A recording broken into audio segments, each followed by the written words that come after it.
नमस्कार दोस्तों, आपका स्वागत है आपके अपने YouTube channel Vidhi judicial academy में। मेरा नाम है Vijendra Verma and I am the director founder of the Vidhi judicial academy.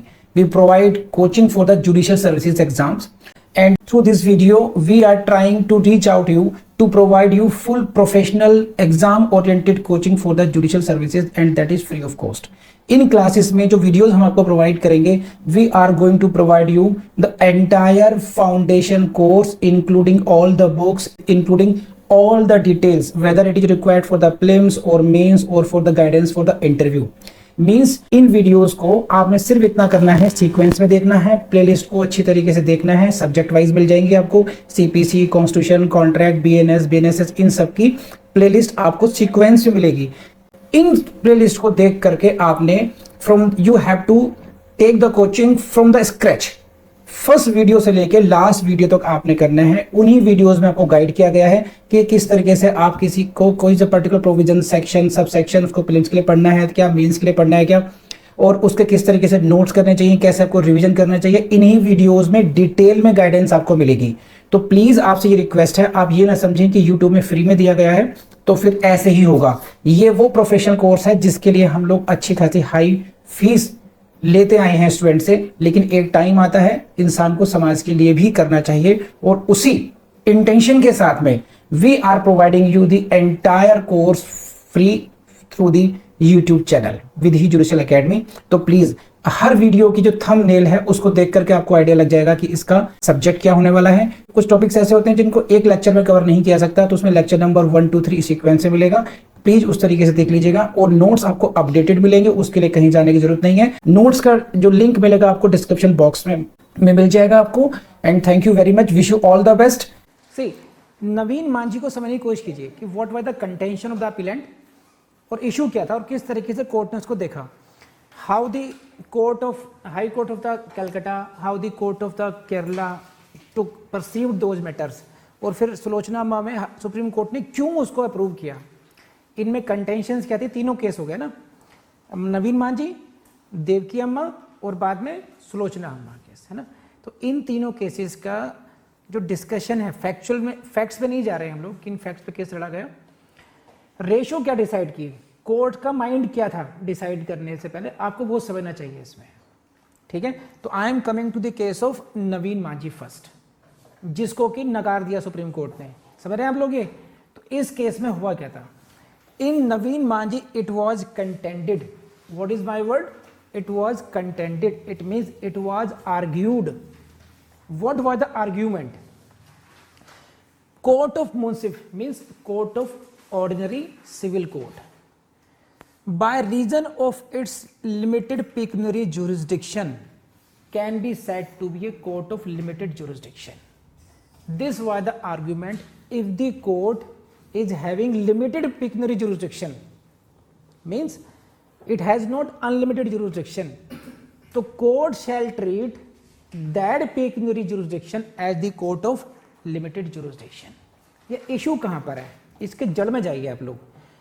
Suppose कीजिए कि आज एक केस आया और उस सूट वैल्यू है उसकी 2 करोड़। समझे आप लोग, कितनी वैल्यू है, 2 करोड़ उसकी सूट वैल्यू है। I am bringing that suit, the suit property, the value of the suit is now 2 crore. Defendant says this is the case of application of res judicata. Why? Because all the conditions of the section 11 are satisfied. This matter has already been decided 10 years back. 10 साल पहले ये matter decide हो चुका। पहले ये कहें कब कि भाई साहब आपको याद नहीं है विजयन जी, आपके पिताजी और मेरे पिताजी केस लड़ चुके, डिसाइड भी हो चुका। क्या बात कर रहे हो कि because you are representative your father, I am representative of my father, तो parties are same here, but same house था, सेम डिस्प्यूट था, सब matters directly and substantially in this issue which you are bringing right now have been the same, सब कुछ same था, 11 है। तो मैंने कहा देखिए sir, that court was not competent to decide this suit. समझे आप, what is my contention as a plaintiff कि this is not the case of res judicata. Why? Earlier court was not competent to decide this case. Why? That court was having limited pecuniary jurisdiction of up to 20 lakh only. जिस court ने पहला matter decide किया था वो भी मेरी knowledge में है, लेकिन उसके पास केवल लिमिटेड पावर थी, वो केवल 20 लाख तक का केस लड़ सकती थी।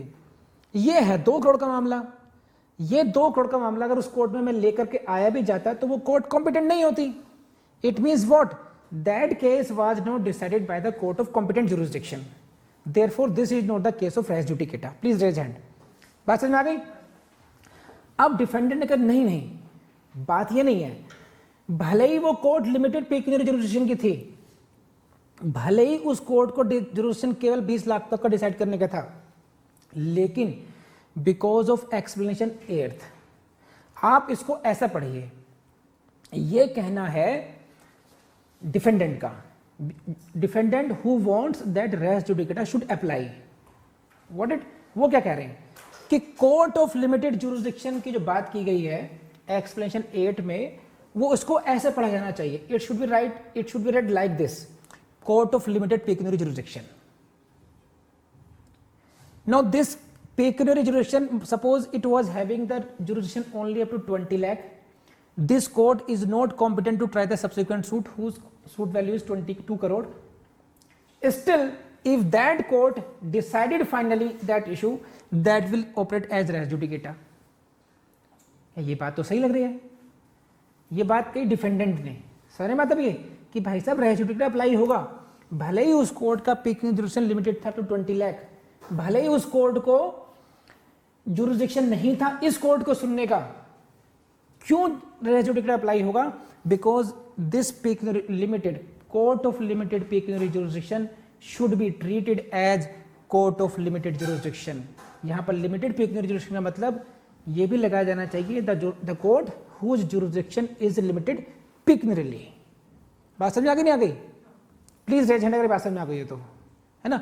अब यहां पर कोर्ट ने कहा कि नहीं, मतलब इनका कहना कंटेंशन को ऐसा देखिए कि court of limited pecuniary jurisdiction अगर कोई है, this court shall be treated as court of limited jurisdiction and because of application of explanation 8 its decision would operate as res judicata. Got it? But court did not agree for this in Naveen Manjhi.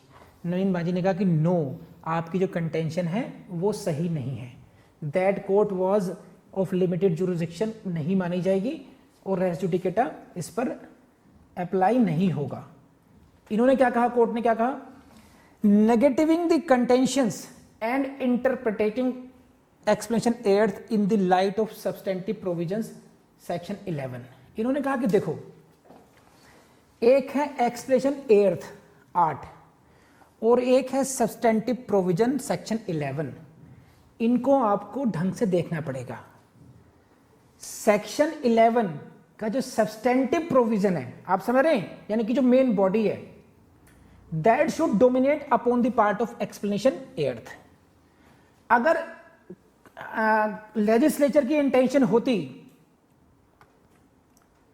ये, if the legislature had really intended to remove the condition retaining competency formal court, it would have removed the same from the section itself। आप जो बात कह रहे हैं explanation 8 को पढ़ के कह रहे हैं, तो अगर जिस लेजिस्लेचर ने सेक्शन को सॉरी एक्सप्लेनेशन 8 को उसमें इंसर्ट किया है, वो सब्सटेंटिव पार्ट से हटा देते, उसको कॉम्पिटेंसी बात ही खत्म हो जाती। अगर पेक्यूनियरी कॉम्पिटेंसी नहीं देखनी है, कोर्ट ने ये कहा कि अगर पेक्यूनियरी कॉम्पिटेंसी नहीं देखनी है, if you don't want, if want to overlook the pecuniary competency, then the legislature had opportunity to delete this competency requirement from the substantive provision, but legislature did not do so। legislature ने ऐसा नहीं किया। therefore the court must be having pecuniary competency for the application of res judicata। समझ में आई आपको? this is the logic of high court. Raise hand अगर बात में आ गई तो चलिए सी दिस स्लाइड प्लीज। तो what is the interpretation in Naveen Manjhi? देखिए, court explain this issue like this कि on the one hand there is substantive provision in section 11, substantive provision in section 11। It says what? The court in which the former suit was instituted must be competent to try the subsequent suit. उन्होंने कहा कि देखिए section 11 के जो substantive part है उसकी requirement ही ये है कि court must be competent to try the subsequent suit.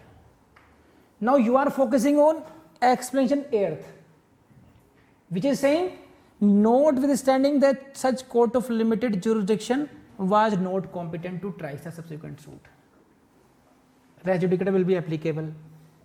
इन दोनों का कॉन्ट्रडिक्शन समझ पा रहे हैं आप लोग? सब्सटेंटिव लॉ क्या कह रहा है? सब्सटेंटिव प्रोविजन ऑफ सेक्शन 11 कि जो फॉर्मर कोर्ट है that must be competent to try subsequent suit. Explanation 8 saying कि no no, even if the court is not competent to try subsequent suit, res judicata will be applicable if this is the court of limited jurisdiction। तो court took the view, Naveen Manjhi case, court means high court of Calcutta, कि अगर court को इसको focus करना होता कि competency को ignore करना होता है ना, तो that legislature must have deleted this provision from substantive language. Legislature retained this language, it means this language should be given predominance over this in case of pecuniary jurisdiction। समझ में आई बात नहीं है आपको भी? तो this was the view of High Court Calcutta। This is in the language, I read the language for you। If the legislature had really intended to remove the condition retaining in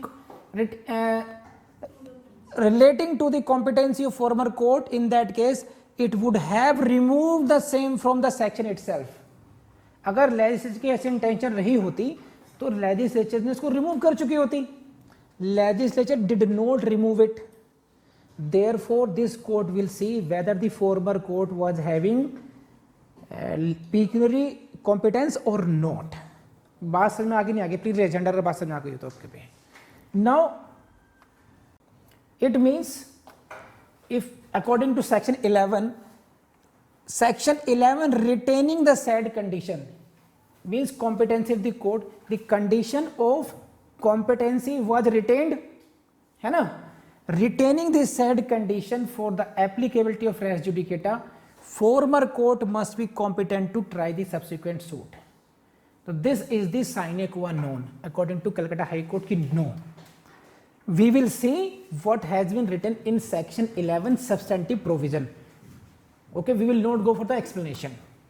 अगर legislature की intention होती तो section 11 से वो requirement वो automatically remove करते।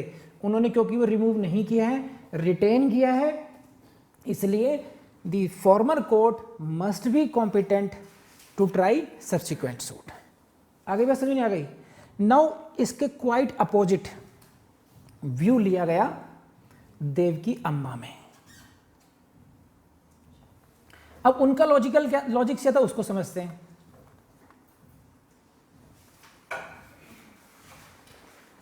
See what they said, problem आपको समझ में आ चुकी है? The underlying object of the amendment and insertion of explanation 8th is to avoid multiplicity of suits।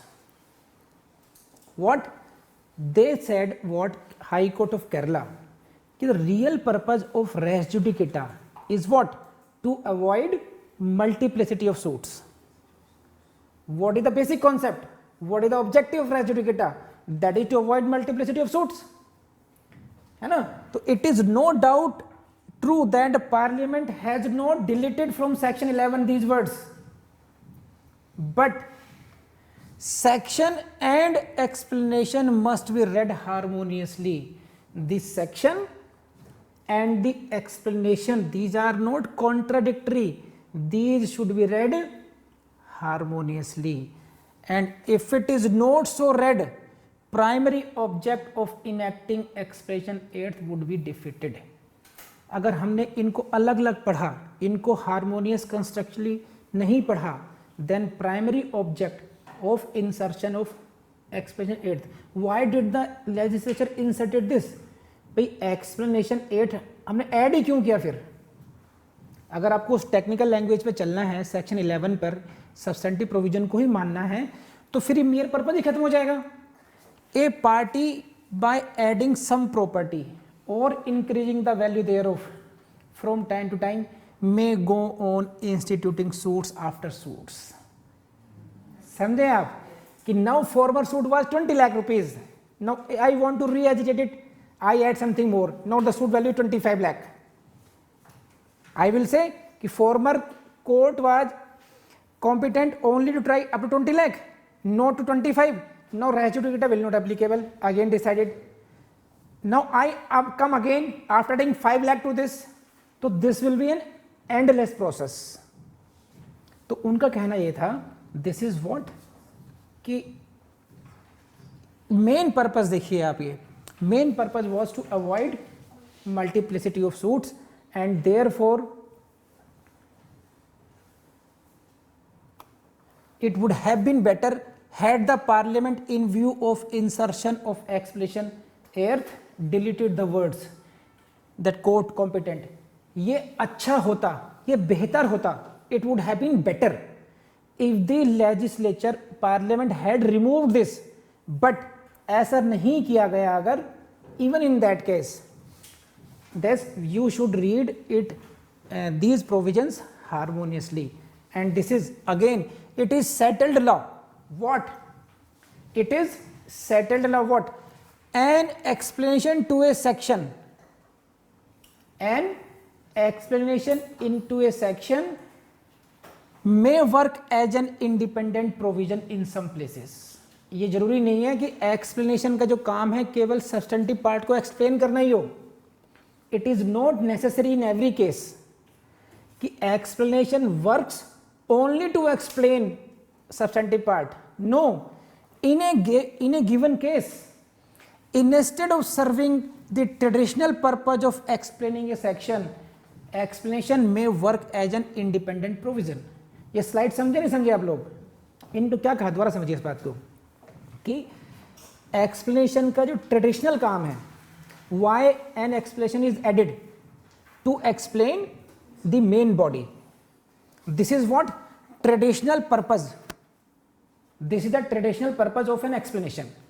कि it always this explain the main body, substantive part of this. But in a given case, sometimes it may work as an independent provision. Sometimes explanation itself may be a substantive part.